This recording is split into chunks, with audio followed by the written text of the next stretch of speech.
Prime Minister Mark Carney announced the first phase of nation-building projects that aim to reduce Canada's reliance on the U.S. Yeah, it's getting a lot of talk. CTV's Jeremie Charron joins us live from Ottawa with more. Jeremie, we talked about this list yesterday. A little more clarity this morning, but as the caucus wraps up in Edmonton, you know, this promise of building big, making waves, what's the reaction kind of east to west? Yeah, I mean, there's been a lot of reaction throughout the last day and a bit. You know, this was a highly anticipated list. And as you've touched on, we've talked a lot about these projects, some mining projects, critical minerals are going to be involved.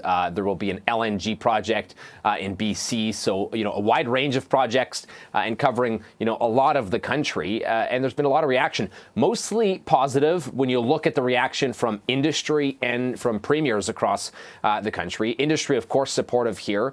Seeing buy-in when it comes to some of these big projects is something that they're certainly, you know, happy to see. There's no surprise there.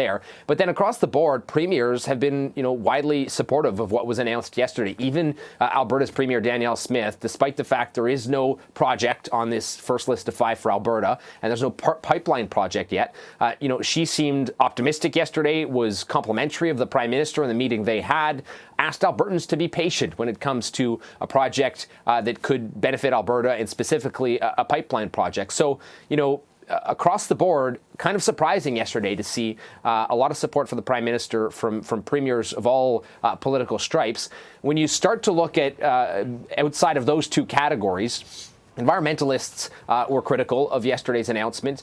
Many, you know, specifically critical of the move forward with an LNG project, citing concerns over emissions and some of the processes involved with LNG. And so, you know, environmentalists were not thrilled with yesterday's announcement, saying that Canada is moving in the wrong direction at a time when climate change continues to be a crisis. And then we saw some pushback as well, Nick, from Indigenous communities who still have concerns about the speed at which some of these things are moving forward and concern that not enough consultation is happening with Indigenous communities. A lot of these projects that were announced yesterday are well underway already. Some of them have done lengthy consultation with Indigenous groups. Others, you know, groups say have not done the same amount of work, you know, leading into these projects. Yeah. So there has been some criticism on that front. Okay, and Jeremie, Prime Minister Carney indicates that being more efficient doesn't cost much. Is there any indication on how much the government is willing to spend on these nation-building projects? That's the $1 million or maybe the $1 billion question.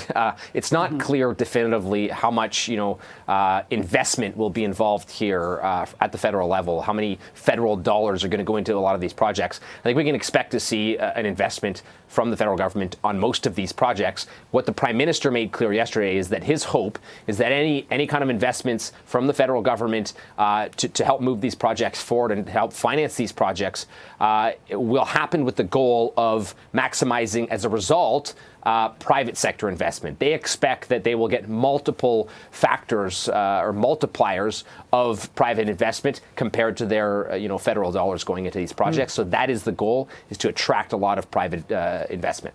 Okay, interesting. We'll keep watching that indeed. And you will, of course, have a front row seat in Ottawa. Jeremie Charron from CTV. Thanks, Jeremie. Thank you.